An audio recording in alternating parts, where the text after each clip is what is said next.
Santon Plus Coffee Mix. Ako si Spyro, isa kong fitness coach. Kasali sa workout routine ko ang Santon Plus Coffee Mix. Gusto kong kombinasyon ng soya, malunggay at santon. Suwabe sa lalamunan. Santon Plus Coffee Mix. Kape na, gamot pa. Mabibili sa mga butika. Goodbye to me, Mancha.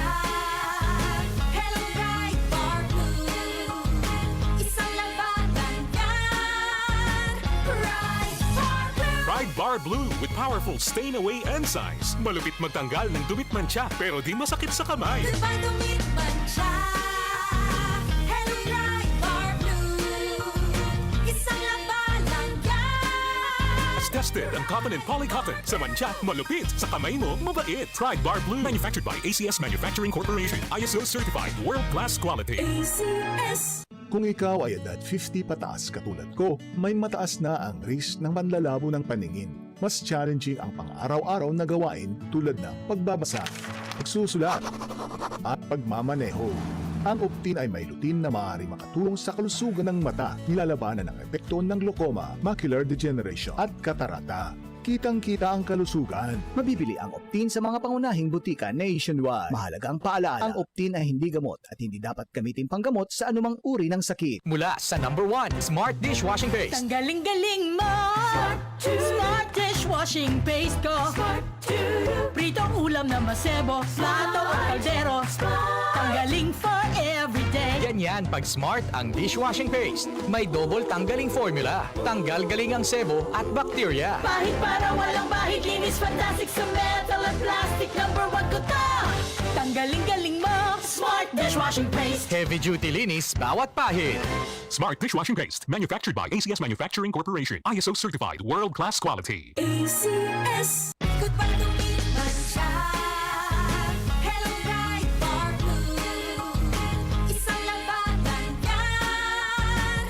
Bright Bar Blue. Pride Bar Blue with powerful stain-away enzymes. Malupit magtanggal ng dumit mancha pero di masakit sa kamay. Goodbye to me, Mancha. Hello, Bright Bar Blue.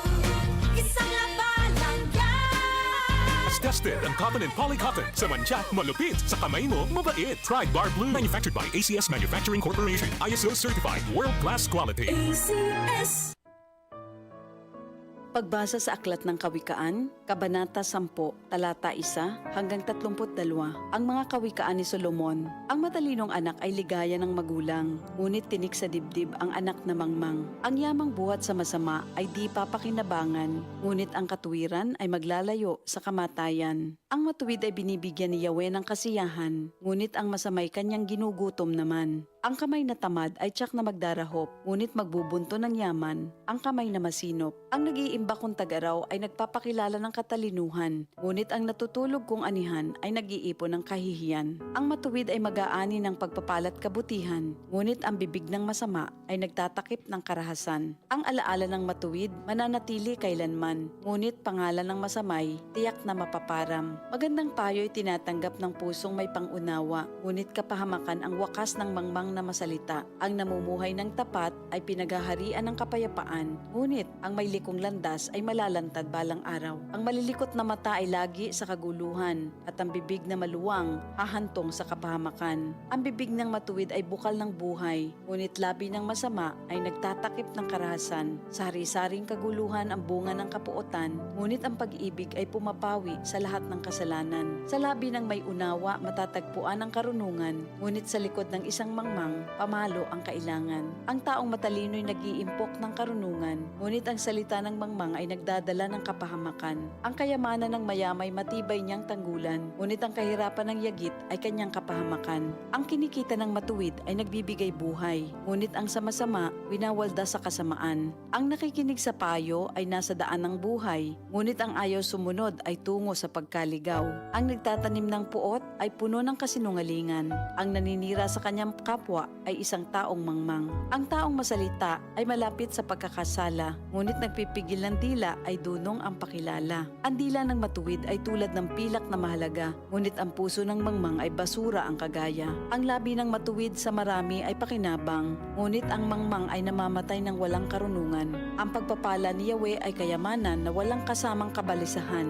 Ang paggawa ng kasalanan ay kasiyahan ng masama, ngunit ang mabuting asal, kasiyahan ng may unawa. Ang kinatatakutan ng masama ay magaganap sa kanya, ngunit ang hangarin ng matuwid ay matatamo niya. Tinatangay ng hangin ang taong masama, ngunit ang matuwid ay gusaling di magiba. Kung paanong ang usok ay nakakaluha, ang suka ay nakakangilo. Gayon ang tamad na alipin sa kanilang mga amo. Ang paggalang at pagsunod kay Yahweh ay nagpapahaba ng buhay, ngunit ang mga araw ng masama ay hindi magtatagal. Ang pag-asa ng matuwid ay may magandang kahinatnan, ngunit ang pag-asa ng masama, ang dulot ay kabiguan. Si Yahweh ay kanlungan ng mga taong matuwid, ngunit kaaway sila ng taong masama ang hilig. Ang matuwid ay mananatili sa kanyang dako, ngunit ang masama kung saan-saan matutungo. Ang salita ng matuwid ay nagpapakilala ng karunungan, ngunit ang dilang sinungaling ay puputuli naman. Ang salita ng matuwid ay palaging angkop, ngunit ang salita ng masama ay puro paninira. Ito ang salita ng Diyos.